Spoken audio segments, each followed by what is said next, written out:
información que usted recibe es lo que usted desarrolla a través de esa información, conceptos. Esos conceptos, ¿verdad?, es lo que va llevándole a usted a desarrollar su creencia. Y esa creencia, lo que usted empieza a creer, es lo que empieza a conformar sus convicciones. Y cuando sus convicciones se empiezan a levantar, eso es lo que usted y yo conocemos como nuestro estilo de vida, nuestra conducta. O sea que usted es el resultado de lo que usted piensa. Usted es el resultado de lo que usted concibe, de lo que se mueve por dentro.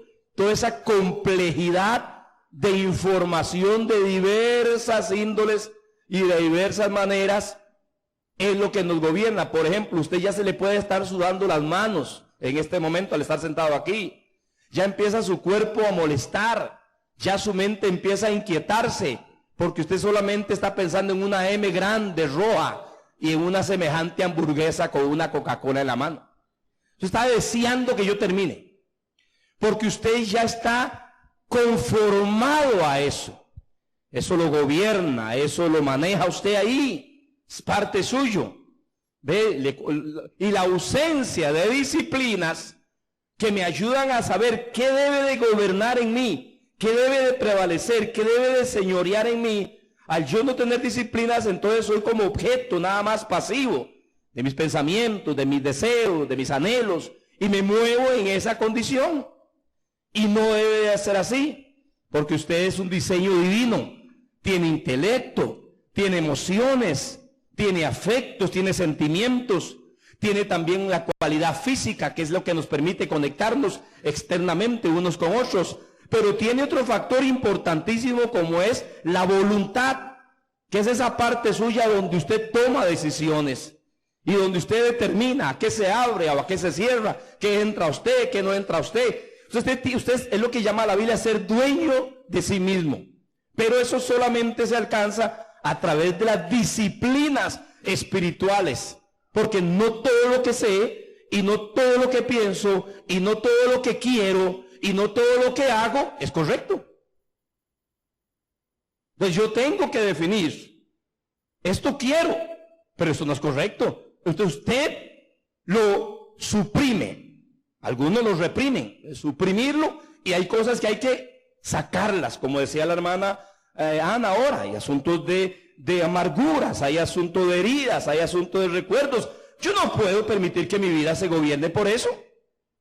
Yo debo de permitir que la verdad de Dios trabaje con perdón en mí, trabaje con consuelo en mí, trabaje con restauración en mí. Yo me disciplino para que todos esos afectos con los que fueron marcados, la verdad de Dios, por el poder del Espíritu Santo, la obra del señorío de Cristo en mí, se va rompiendo eso en mí y empiezo a ser una persona libre, sin odios, sin rechazo, sin amargura. Veo el progreso de Dios en mí. Entonces empiezo a superar hasta ser una persona libre. Y así es las etapas de la vida en diferentes áreas. Aprendo a discernir qué es lo bueno no solamente y qué es lo malo, sino la acción correspondiente a lo bueno. Para que lo malo en mí, algunas cosas se van, algunas cosas debo de sujetarlas o controlarlas. Hay una serie de pasiones que irán con usted hasta la tumba. Pablo habla de eso. Entonces habla de su cuerpo, que lo pone en servidumbre, que lo sujeta y lo coloca en una posición de servidumbre. Hay cosas físicas que van a ir con usted hasta la tumba. No va a cambiar. No va a cambiar jamás.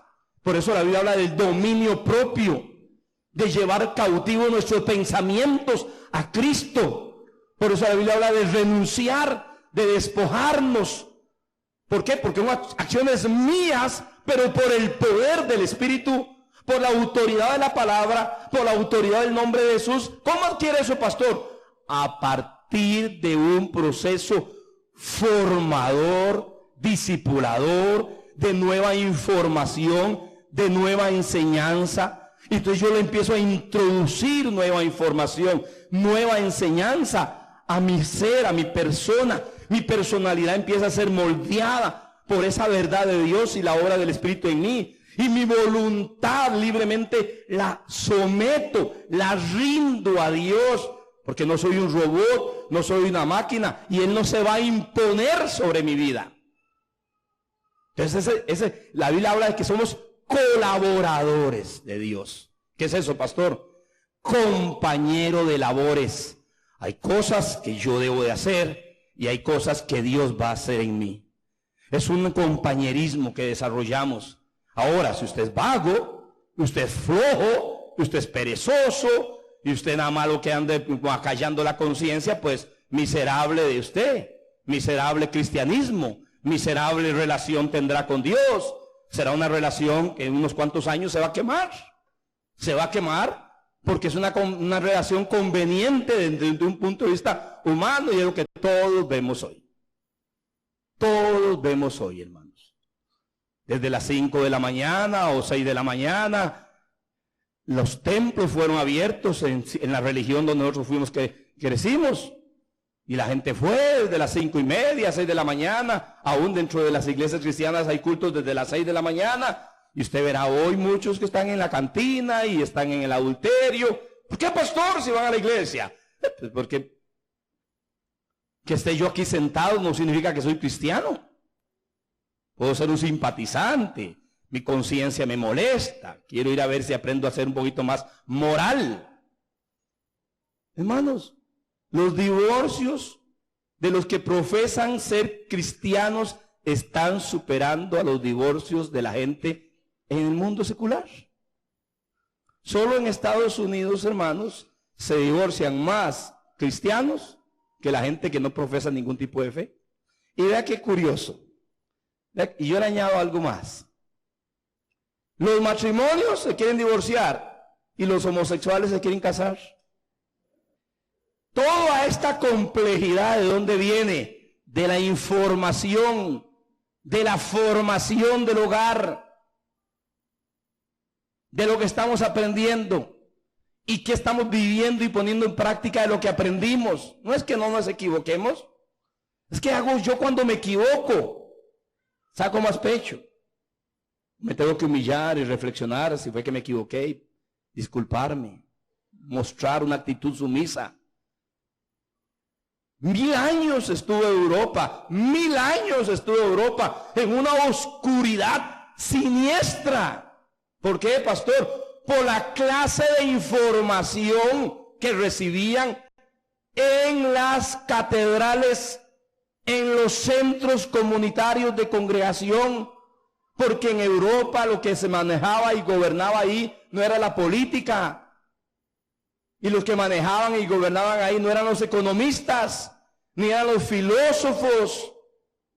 En Europa, hermano, lo que manejaban y los que se decían que se hacía era el clero, el liderazgo religioso. Ellos le decían a los reyes cómo gobernar, a los príncipes cómo gobernar. La autoridad eclesiástica, la autoridad del liderazgo de la iglesia oscura que llegó a ser pagana en la Edad Media, eran los que gobernaban. Era algo terrible. La pobreza, la ignorancia, la corrupción, la perversión. ¿Por qué, pastor? Porque cuando usted retira la palabra de Dios, cuando usted retira la doctrina correcta de Cristo, cuando usted retira la verdad de Dios de su diario vivir, lo que quedan son tinieblas. ¿Por qué, pastor? Porque lo único que trae luz al hombre es la verdad de Dios. Por eso cuando usted lee el Nuevo Testamento dice, y la luz vino a los hombres y los hombres amaron más las tinieblas que la luz. Por eso los psicólogos, psiquiatras, pensadores, filósofos lo que hacen es como un perro, nada más dar vueltas y dar vueltas y dar vueltas. Porque la única respuesta y la única fuente de respuesta para la complejidad humana, para la problemática del matrimonio, del individuo, de la persona, hombre o mujer, la única respuesta se encuentra en la palabra de Dios. Fuera de ahí el hombre no va a encontrar ninguna respuesta. Puede llegar a Neptuno si quiere, gastando millones de euros y dólares, y no va a encontrar respuesta, porque la respuesta es sola por la revelación de Dios. Dios no es un concepto de la raza humana. Dios no es una idea de algún hombre que se lo inventó. El hombre es el fruto, el resultado de la creación divina. Y esos conceptos no se manejan. Quedamos en tinieblas. Que vayamos a la Escritura. Mire al apóstol Pablo. Vea este hombre aquí y tomé el pasaje de primera de Tesalonicenses capítulo 2, verso 3 al 5. Cómo este hombre le escribe a esta iglesia, a esos cristianos del primer siglo, pero los tomé porque aquí hay principios que eran los principios correctos de un líder para aquel pueblo, con una verdad y enseñanza para aquel pueblo, y que aquel pueblo pudiera ser apropiadamente educado y desarrollado, y su conducta y estilo de vida, por ende, sería una vida correcta ante Dios, ante la sociedad, ante el medio donde él se desenvuelve. Porque lo de Dios es práctico, hermano. Lo que usted cree es lo que usted va a vivir en el trabajo. Lo que usted cree es lo que va a practicar en la universidad, es lo que va a practicar en sus negocios. Dice Pablo, y hablo y leo de la versión Biblia al día. Nuestra predicación, que claro está, no obedecía a ningún motivo falso. Escuches tú qué importante. Motivaciones falsas, dice. Ni a ninguna mala intención. Ya viene la segunda cosa. Motivaciones, intenciones. Fue completamente franca y sincera. Aquí viene la tercera ingrediente. Integridad. Hablamos como mensajeros de Dios. ¿Ah, qué lindo eso? Como portavoces de la verdad divina. Ahora viene un cuarto aspecto. Pablo reconoce que eran enviados con un mensaje del cielo, de Dios. No era algo propio, personal. Era algo de Dios. Y era la verdad divina. Y ellos eran mensajeros de Dios. Los portavoces, me gusta esa palabra. Sin alterar para nada el mensaje. Vea qué manera. Sin alterar para nada el mensaje. Porque nuestra intención nunca ha sido agradar a la gente, sino a Dios. Aquí está el otro pilar de la verdadera enseñanza. La correcta enseñanza te mueve a ti, no a agradar a los hombres, a relacionarse bien con ellos, a ser justo y correcto con ellos, pero a agradar a Dios como prioridad. La verdadera formación desarrolla en mí una intención deliberada de agradar a Dios. Dice, quien conoce nuestros pensamientos más íntimos. Ni una sola vez, qué hombre era este, hermanos, ni una sola vez intentamos ganarlos con adulación. Y Dios sabe que no les fingimos amistad por dinero. Por eso me gustó esta versión. ¿Qué está reflejando aquí? Primero el vaso, segundo al líder, tercero el mensaje, cuarto las motivaciones, las intenciones, quinto los resultados. ¿Quién eran ellos? Eran los que Jesús estableció para dejar una base sólida de una verdad que iba a procurar en la vida de los que la recibieran una vida transformada. O sea que si una familia escuchaba este mensaje, lo transformaba. Si una vida recibe este mensaje tal y como está presentado aquí, lo cambiaba. Una sociedad recibe este mensaje, la transformaba. Una nación la transformaba. Esos eran los pilares de la verdad. Pablo dice que era la verdad divina. Pablo dice que eran mensajeros de Dios. Y Pablo dice que no llevaban ninguna intenciones de ganancia, ni andar adulando a la gente, ni tampoco era un fingidor de amistad para ver qué provecho financiero, económico o material se iban a ganar ellos. Por eso yo tomé como base ese pasaje, porque ese pasaje ilustra la integridad de los hombres, la integridad del Dios que los llamó, y la integridad del mensaje que llevaban, y la integridad de las vidas que ellos vivían. El pasaje nos enseña, por tanto, el complemento correcto para que a la hora de compartir a aquellos el mensaje la verdad vaya acompañada de experiencia, de vivencia, sea algo genuino, sea algo limpio y sea algo puro. Que ya la misma persona determina o decide si desecha o recibe, pero no va a tener problema, porque el vaso, el mensaje, la motivación, la actitud es correcta. Por eso el que está parado hoy delante de ustedes puede ser un gran artista, como puede ser un hombre con pureza, y esa palabra va a ser respaldada. Y el que ustedes sea una tierra fértil, un corazón bueno, la brasa no los va a destruir, porque la verdad no destruye, la verdad edifica, la verdad levanta, la verdad transforma. Cuando esa verdad es quitada, no quedan cimientos, no hay fuerzas de dónde agarrarse. Cuando viene la tempestad, cuando vienen los golpes, cuando viene la adversidad, ¿qué dijo Jesús? Esa casa tiene que caer. La casa de Dios por 1000 años en Europa estaba arruinada, en tinieblas, oscuridad total, porque los líderes se apartaron de la verdad de Pablo, de Pedro, de Juan, de Jesucristo, y establecieron sus propias tradiciones, verdades y enseñanzas para su propio provecho y beneficio, a tal punto que la cuna, el mero centro de donde se salía toda la enseñanza para el mundo, era un nido, una cueva de ladrones, perversos, malos y torcidos. Entonces por eso fue que hace 490 años un hombre tuvo que levantarse, y luego otros hombres, para corregir. Y después de ahí la luz llegó a Europa, y surgieron las letras, y surgieron las artes, y surgió la industria, y surgió el conocimiento, y surgió todo. Tanto surgió que hoy Europa ha sacado al que les dio la luz, y hoy es un continente materialista y ateo.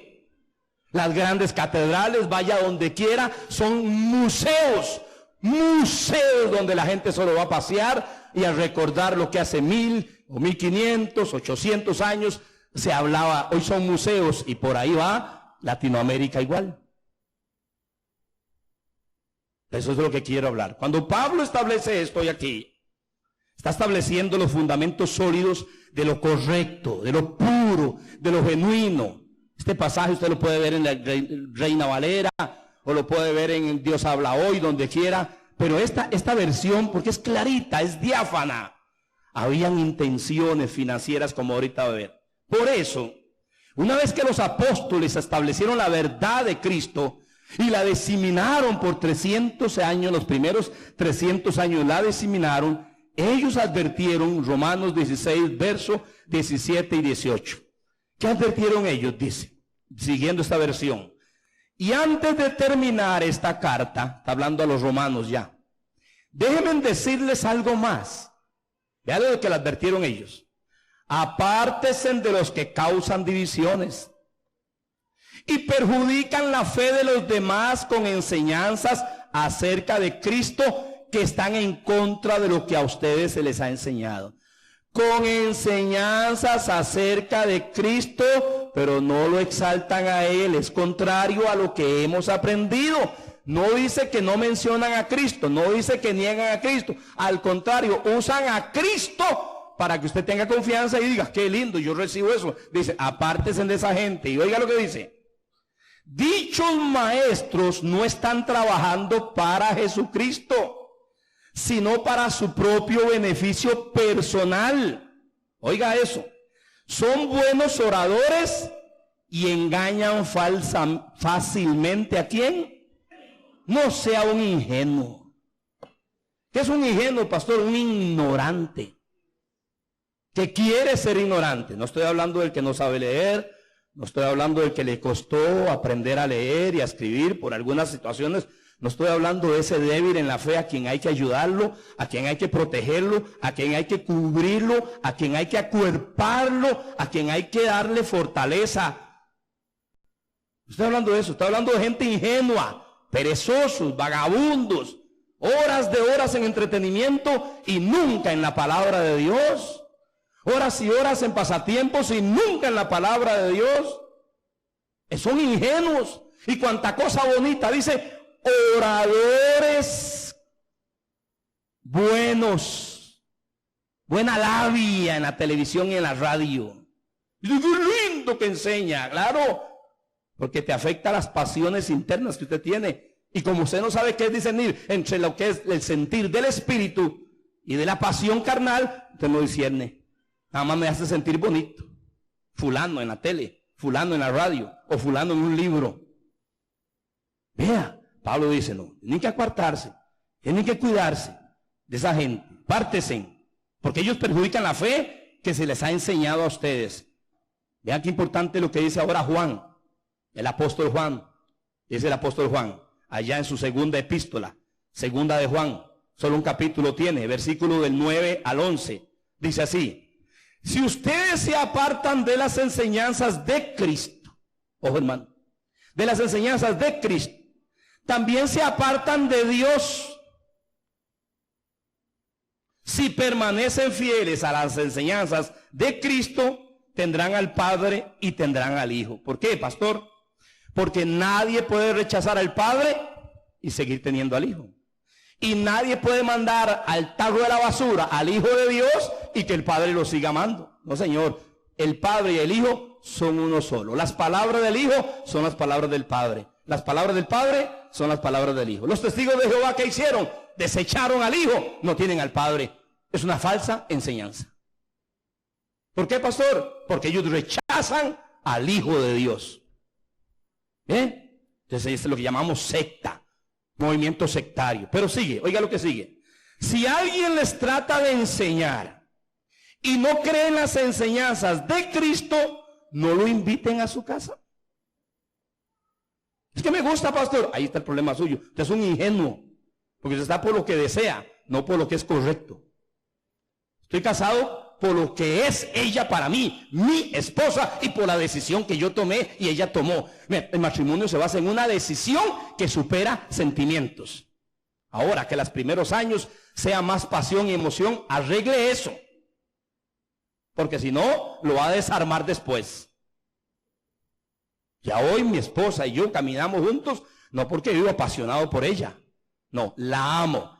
La dimensión del amor que manejamos hoy es diferente a la dimensión del amor que manejábamos hace 30 años.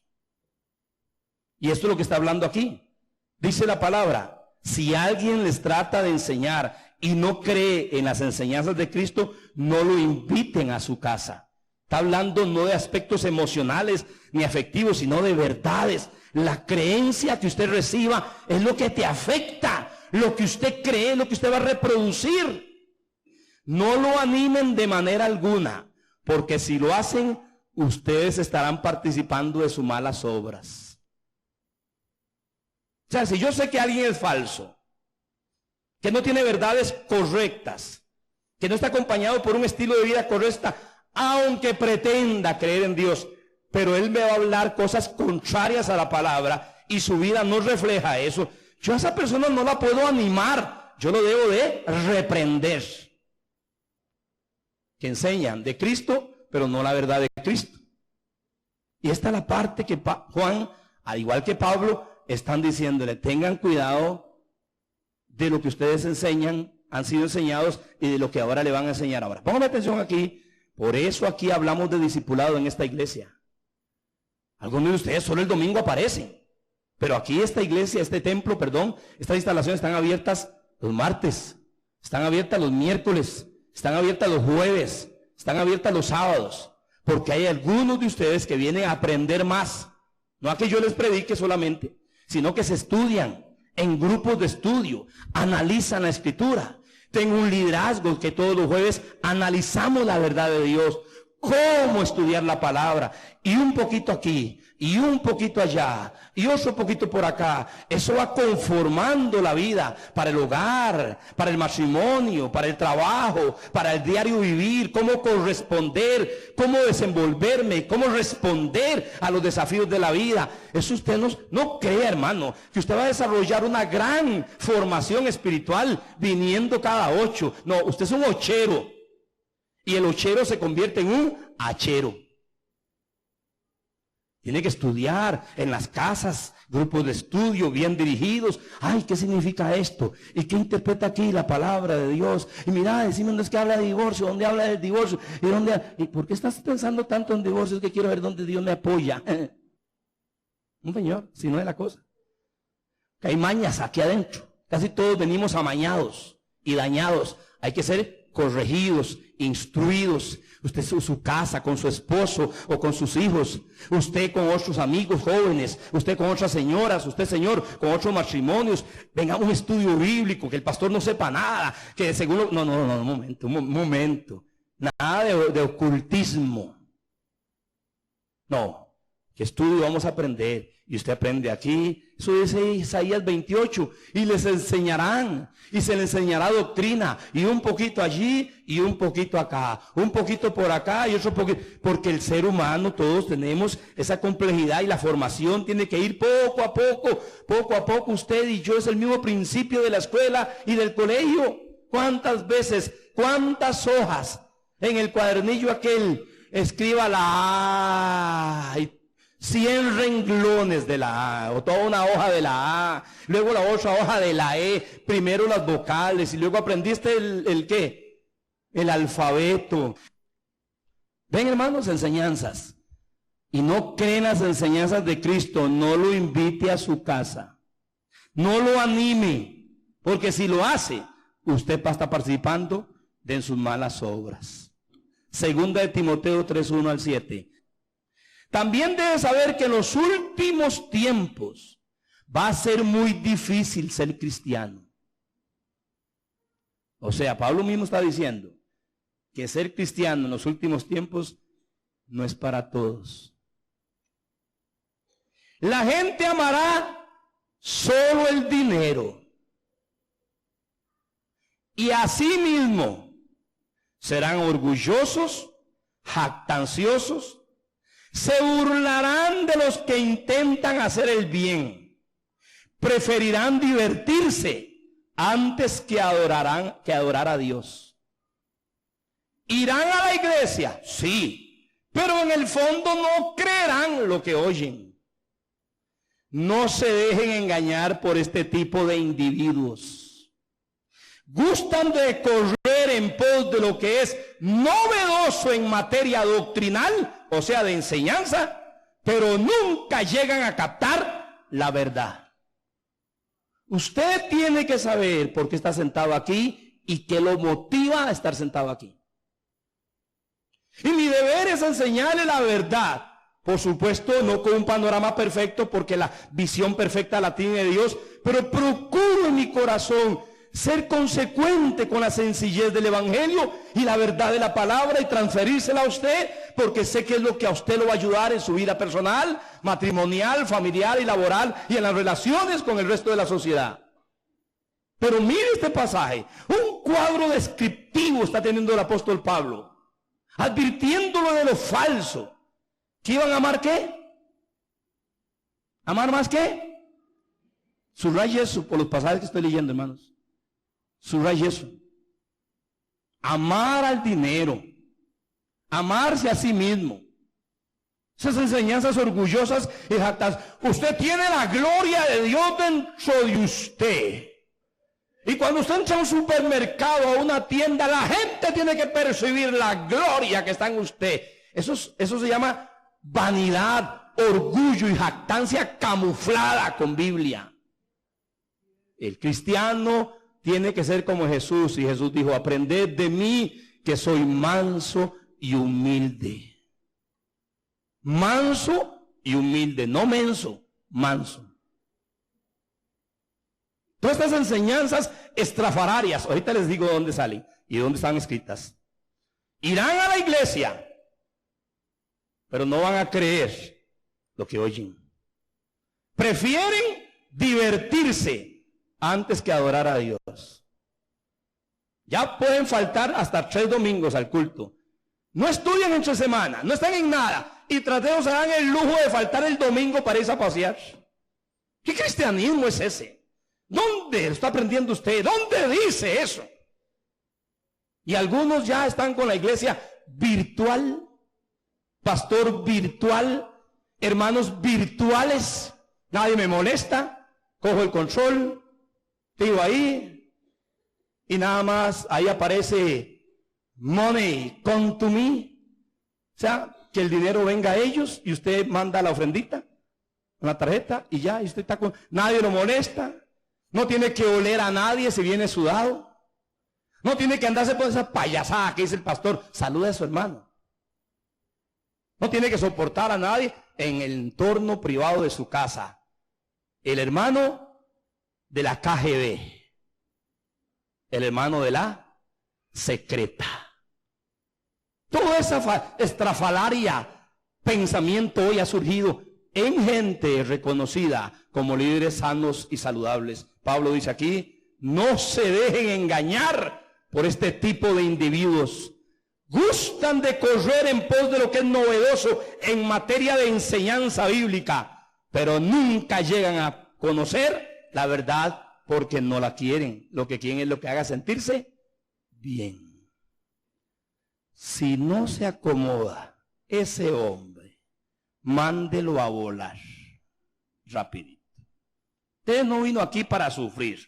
Usted pare de sufrir. Usted la mando allá al Paseo Colón. Y usted ve un letrero grande que dice, pare de sufrir. Eso sí, que la billetera llegue llena. Porque entre más plata, menos sufrimiento. Entonces esa cosa es la que Pablo está advirtiendo. Sigamos. Segunda de Pedro capítulo, solamente hice un pequeño resumen de Segunda de Pedro capítulo 2 en esta versión. Los falsos maestros, escuche esto, veladamente les mentirán acerca de Dios y muchos seguirán sus perversas enseñanzas. Tan avariciosos serán, subraya esa palabra, tan avariciosos serán esos maestros que les dirán cualquier cosa con tal de sacarles dinero. Tan avariciosos son que les dirán cualquier cosa con sacarles dinero, porque si su hijo tiene drogas, traiga $100 que Dios va a liberar a su hijo de las drogas. ¿Tiene problemas en su matrimonio? ¿Cómo? Chacho, $500 y tu matrimonio como por arte de magia, Dios lo va a transformar. Ya les llegará la hora del castigo, dice el apóstol. Es el apóstol Pedro. Ya les llegará la hora, tranquilo hermano, tranquilo, que hay un lugar donde tenemos que estar paraditos un día. Lo creamos o no, allá tenemos que estar. Para ellos, seducir mujeres débiles es un deporte. Por eso me gustó esta versión. Los dos pecados más grandes dentro del ámbito de la iglesia y del liderazgo, acabamos de mencionarlos. Son los aspectos económicos, financieros, materiales y los aspectos sexuales. Como nunca antes, el liderazgo cristiano y la iglesia cristiana tiene que debatirse con estas cosas a partir de la tercera, que es lo que nos lleva ahí, las herejías. Cuando usted tiene una mala enseñanza, no le va a dar asidero para la santidad, para poder vencer la tentación. Por eso, o se vuelve una persona consumista, o se vuelve una persona perversa, como dice aquí. Para ellos seducir mujeres débiles es un deporte. Hay tipos, hermanos, en la iglesia, cazadores de damas. Dice la palabra, en la avaricia tienen maestría. En la avaricia tienen una maestría, un doctorado en cómo sacarle plata a la gente, hermanos. Podría llamárseles seguidores de Balaán, no de Cristo. Cristo nunca le sacó la plata a la gente. Hermanos, escuchen por atención. Jesús nunca le sacó la plata a la gente para nada. Nunca. Nunca. Miren a Cristo, hermano. Cristo. Ellos son seguidores de Balaán. ¿Por qué, pastor? Quien por ganar dinero hacía cualquier cosa. Prometen mucho y dan poco. Habla sola la palabra de Dios cuando es colocada en un lenguaje apropiado, hermanos. Por esa razón, hermanos, del año 100 al año 350, la doctrina bíblica y cristocéntrica ya estaba establecida y así se mantuvo del año 100 al año 350. Pero a partir del año 350 hasta el año 1500 empezaron a levantarse doctrinas humanas y falsas. Eso pasó, hermano. Por esa razón, hermano, la decadencia llegó. Entonces un hombre llamado Martín Lutero, un erudito en derecho y en teología, se cansó, un sacerdote, un monje agustino, se cansó de esa estructura, de esa maldad, de esa corrupción. El hombre no aguantó y el hombre forjó 95 propuestas o 95 tesis, que fue lo que dieron origen a la Reforma Protestante, y sucedió el gran cisma de la iglesia cristiana. El gran cisma, la iglesia católica, apostólica y romana y la iglesia apostólica protestante. Cuando se salen de la palabra, cuando usted deja la Biblia, no la conoce, la desecha, nuestra mente y entendimiento quedan en tinieblas.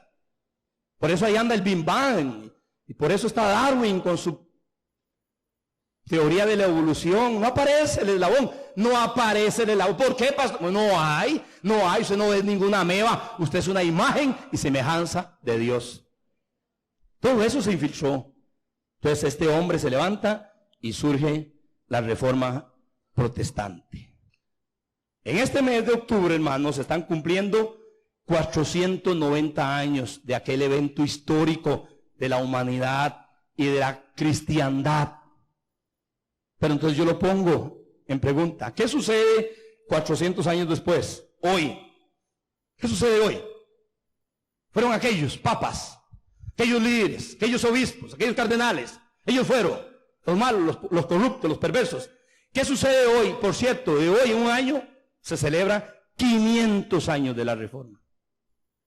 Y hoy ni se habla de eso. Por eso cuando nosotros damos consejería matrimonial, los que aconsejan, le dicen a la muchacha, ¿y su familia cómo es? ¿Y de dónde viene su familia? ¿Y cómo fue su infancia? ¿Por qué? Pues cuando usted se casa, como nos enseñaba William el viernes pasado, cuando usted se casa y ella es de apellido Echeverría, ese apellido Echeverría viene con un saco de chunches atrás, de 500, 400 años de herencia. Y es mejor que Zoila Echeverría le diga a Pablo Chacón, no solo quién es ella de bella, el apellido, que tiene ese apellido. Y eso es lo que hablamos hoy. ¿Por qué, pastor? Cuando usted ignora la historia, usted está condenado a repetirla. Cuando usted ignora de dónde vino, usted va a caer en lo mismo que sus antepasados hicieron. Si no se ilumina, si no se ubica, si no aprende con humildad, prueba y error, pero aprendemos a corregir.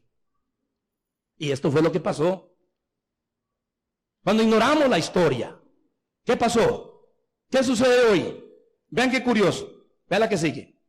Pastor, ¿cuáles son las doctrinas fundamentales de la iglesia evangélica hoy? Yo les voy a regalar el cuadro que les di hoy 8 de las doctrinas fundamentales en la Edad Media, para que vean que no han cambiado. ¿Por qué, pastor? Porque la palabra de Dios no cambia. Las mismas doctrinas de Pablo eran las mismas doctrinas de los padres en los años 300 y era la misma doctrina en el año 500. Era la misma enseñanza bíblica, porque la palabra de Dios no cambia. ¿Cuáles son las doctrinas? ¿Cuáles son nuestras doctrinas hoy, pastor? La Trinidad, Padre, Hijo, Espíritu Santo, la inspiración divina de la Biblia, la encarnación de Jesucristo, el Hijo de Dios, su muerte expiatoria, su resurrección, su ascensión, la segunda venida de Cristo en gloria que la estamos esperando, la realidad del pecado, la expiación, redención y salvación, el juicio futuro, el cielo, el infierno, el bautismo en agua, la cena del Señor que la celebramos hoy, la obediencia a Dios, la justificación solo por la fe, sin obras, una vida de santificación progresiva. Una vez que somos justificados y regenerados, empezamos un proceso de santificación progresiva, el poder de la oración, los dones del Espíritu Santo, el sacerdocio universal de los creyentes. Todos somos sacerdotes, todos. Soberanía divina, Dios está en control de la historia, del universo, de usted, de este mundo, de todo, aunque a usted le cueste entenderlo, Dios es soberano. Arrepentimiento, ¿Qué más dice? Sacerdocio, intercesor y mediador de Cristo, el poder de Dios manifestado en milagros, y hasta eso nos ha permitido Dios tener una diversidad de traducciones de la Biblia. Para el que no entienda, que entienda. Esta es la doctrina que hoy tenemos en el 2016 y es muy parecida a la que había en 1500 también. Entonces, ¿qué pasó, pastor? Ahora ve lo que sigue. Estas son las prácticas donde hoy ponemos el énfasis. Ciertos sectores influyentes de la iglesia cristiana. Esto es lo que usted hoy oye en la tele, en la radio y donde quiera que va. En la mayoría de iglesias usted va a encontrar esto. ¿Qué encuentra? Cobertura y paternidad apostólica. Por todo lado hablan de eso. Teología de la prosperidad. Una enseñanza impresionante que se ha metido en nosotros. Usted tiene que vivir en el mejor barrio, tener el mejor carro. Hermano, por favor, hay algunos de nosotros aquí que no podemos tener un BMW 2017. Solo los impuestos, usted no va a poder ganar para pagar esos impuestos. Por favor. Por favor. No tiene ni para arreglar la casa, menos hacer una cochera para un BMW. Entonces, estas enseñanzas raras, mire, la teología de la prosperidad, la ebullición de pseudos profetas o profetismo. Todo el mundo anda profetizando. Todo el mundo le profetiza a usted. Y escuela de profetas, y enseñanzas de profetas, danza profética, panderos proféticos, seminario profético, congreso profético. Todo eso, y son un montón de falsos y mentirosos. Así se lo voy a decir a usted. Una partida de engañadores, embusteros, y todos buscando plata. Si más lindo le hablen, más suelta usted la billetera. Sensacionalismo y emocionalismo. No sentimos al Espíritu Santo, no sintió. Lo que usted lo que quiere es brincar, que quiere sudar, lo que quiere es sentir. Sensacionalismo impresionante. Expulsamos a los principados y potestades. Todo eso usted lo oye en las radios. Gran caminata para establecer el señorío de Cristo en Costa Rica y Satanás va a ser desahuciado. Eso es mentira. Ni Cristo lo echó de donde él vivía. Ni Jesús lo echó de Galilea ni de Nazaret. Lo que hizo fue resistirlo con la palabra y vivir para la gloria del Padre. Pues no conoce hoy la iglesia eso. Ese sensacionalismo, ese emocionalismo, una guerra espiritual mística, supersticiosa, sincretista. Hermanos, un montón de brujos en la iglesia cristiana haciendo guerra espiritual en Holanda. Los últimos que fueron a Holanda, un grupo se fue a Holanda, a las playas de Holanda, con un montón de Biblias para sembrar Biblias en la playa de Holanda porque son perversas esas playas. Entonces un grupo de cristianos dice, jale y sembremos Biblia en esta playa para que la palabra prevalezca y huyan los desnudos. Confesión positiva. El mercantilismo, el revelacionismo, o sea, Dios me reveló, Dios me reveló, Dios me reveló, y la Biblia, o sea, está incompleta porque Dios sigue revelando. Ahora en octubre me llegó uno que dice, vi a Dios con un reloj en la mano y su dedo pulgar en el cronómetro diciendo, es el mes del aceleramiento. O sea, hermano, va sin frenos. Todas las promesas de Dios se cumplen. Hay promesas que Isaías dijo que todavía no se han cumplido y se van a cumplir hasta el final. Hay promesas que Jesús dijo y que no son para nosotros, es hasta el final. Yo me cubro con la sangre de Cristo. Es otra frasecita. Brujería evangélica. Me cubro con la sangre de Cristo. Voy a echarle aceite al carro, aceite a la ropa, sal a los calzoncillos, harina a la billetera, arroz en la cocina. Esparzamos para que haya abundancia de Dios. Todo eso, hermanos, son prácticas sincretistas, supersticiosas, místicas. Culto a la personalidad. Fraseología. Mentalidad del reino, atar, desatar, cancelar, declarar, ordenar, activar y decretar. Éxito y grandeza se llama megalomanía. ¿Qué es la megalomanía, pastor? Un excesivo deseo por lo grande, un delirio de grandeza. Y usted lo que dice, hermano, ahora, porque el Señor tiene cosas grandes para ti, sin una cocina más grande. Pactos, votos y siembras financieras. Pactos, votos y siembra financiera. Selectividad bíblica, solo buscando donde la Biblia me diga cosas bonitas. Por aquí me dijo esto, por aquí me dijo esto, por aquí me dice esto. Yo te doy el poder para hacer las riquezas. Ay, aquí dice, da de lo que tienes. Ay, eso no es para mí. Selectividad bíblica, solo lo que me gusta, lo que me hace sentir bien. Desprecio por las ciencias bíblicas. No quieren estudiar, no quieren aprender, no quieren conocer cómo se traza bien la palabra, cómo se interpreta, qué quiso decir Jesús con esta frase, qué quiso decir el profeta con esta frase, para cuándo es esta declaración, qué tienen que ver los eventos históricos y proféticos de Daniel, cuándo se cumple todo esto, qué es el anticristo, qué cosas son para nosotros hoy, qué cosas no, qué cosas están esperando. Por favor, hermano. Selectividad bíblica, porque no, Dios lo dijo, abre tu boca, yo la llenaré. Desprecio por las ciencias bíblicas, control y manipulación. La doctrina divide, dicen algunos, no es vital. Y prácticas judaicas. Nos hemos llenado de cuernos de carnero, de chofares, de danzas. Nos hemos llenado de atuendos, hermano. Sí, el pandero, las doncellas de Débora, los doncellos de la tribu de Judá, cultura hebrea, la hemos metido en la iglesia. Ay, hermanos, traigamos el arca del pacto y gocémonos. ¿Cuál arca del pacto, hermano? Todo eso es la ignorancia, se llama mesianismo cristiano eso. Todo esto que ustedes ven ahí está metido hoy en la iglesia. ¿Y usted cree que está en la Biblia? ¿Y qué tremendo culto tuvimos? Tremendo culto. Termino con el pasaje que viene. Escuche bien, hermanos. Pablo, cuando ya está para morir, segunda Timoteo, es la última carta que él hace. Él está ya preso en Roma, es un anciano, y él va a ser decapitado. Él va a morir decapitado. En el capítulo 4, él urge a su discípulo y le dice en el verso 2, predica la palabra, le dice el anciano a este joven ministro, como también nos dice hoy a nosotros. Pero en el verso 3 y el verso 4, yo me puse a mirar las versiones diversas para mirar las diversas ideas que tenía. Y yo me sorprendí lo que Pablo estaba viendo que iba a suceder en nuestros días. En nuestros días, y ya está sucediendo. Se lo voy a leer. Es como la radiografía de lo que está pasando hoy. Le dice en el verso 2, predica la palabra. La pregunta es, ¿por qué en el verso 2? Por lo que dice el verso 3. Por la comezón, picazón o ansiedad de oír.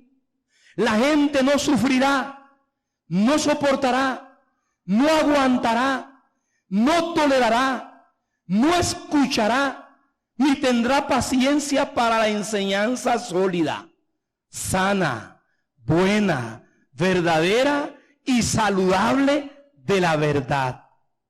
Deseosos de novedades, arrastrados por sus propios deseos, caprichos, pasiones e inclinaciones, se amontonarán, acumularán, buscarán, se rodearán, se procurarán y recurrirán a un montón de maestros hábiles en captar su atención, que les enseñen, los complazcan y les digan lo que sus oídos quieren oír. Se apartarán, rechazarán y darán la espalda a la verdad, se volverán a las fábulas, harán caso de toda clase de cuentos, irán tras de mitos y correrán ciegamente tras sus errados conceptos, invenciones, ficciones, imaginaciones, novedades y especulaciones. Hermano, cuando yo miré este pasaje en la dimensión correcta de lo que tenía en mente el apóstol cuando escribió como la última memoria, yo veo aquí la resonancia magnética espiritual de la iglesia del siglo XXI. ¿Por qué está usted aquí? ¿Por qué? Porque Dios, para terminar donde pensé con el primer versículo, yo soy un mensajero de Dios, hermanos. Soy un portavoz de su verdad. No tengo derecho a darle mi parecer de lo que supuestamente dice esa verdad. escudriñando correctamente qué dice primero la Biblia. Luego ir a hombres mayores que yo en el ministerio, cuya vida y carrera ministerial ha sido probada, y consulto a ellos qué dicen ellos de ese pasaje. Y luego en oración le digo, Señor, ¿tienes algo más que yo aprenda ahí? Y lo sumo, para que a la hora de venir aquí yo pueda darles a ustedes un buen alimento que los va a nutrir, los va a ayudar y los va a conducir no a mí, al Cristo de la gloria, al que va a estar con usted en su matrimonio, en sus problemas, en sus dificultades. Es el único, no al psicólogo, ni al psiquiatra, ni al banco, ni al consejero en finanzas, a Cristo, porque en Él está la verdad. Y cuando entendemos cómo es Él, se cumple lo que dice Pablo, porque en Cristo estamos completos. Matrimonios justos y nobles, muchachos puros y santos, familias saludables, gente sana que en su debilidad, que en nuestra humana debilidad procuramos vivir para Él y depender de Él, conocer que tenemos una naturaleza pecaminosa, pero un Dios que ha derramado su sangre en su Hijo para limpiarnos de toda maldad. Nos ha dado su Espíritu, nos ha dado su palabra y las armas espirituales para correr con paciencia la carrera que tenemos por delante.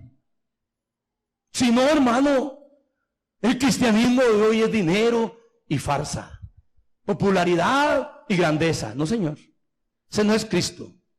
Cristo es piedad, Cristo es bondad, Cristo es perdón, Cristo es gratitud, Cristo es prosperidad sana y saludable. Pero un momento, esos son accesorios. Esos son accesorios. O sea, no es mi vida. Mi vida es Cristo y su verdad. Y si hemos fallado, abogado hemos tenido y hemos corrido públicamente para confesar el pecado si es que hemos fallado. Y la sangre de Cristo nos limpia de todo pecado. Amados, por favor, tengan cuidado a quién están oyendo. Yo no soy un controlador ni un manipulador. No le puedo exigir a usted qué ve, qué oye. No, yo lo respeto. Usted decide qué hace con esta información.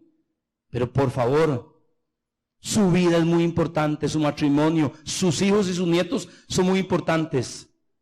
500 años después, estamos al borde de la necesidad de otra reforma.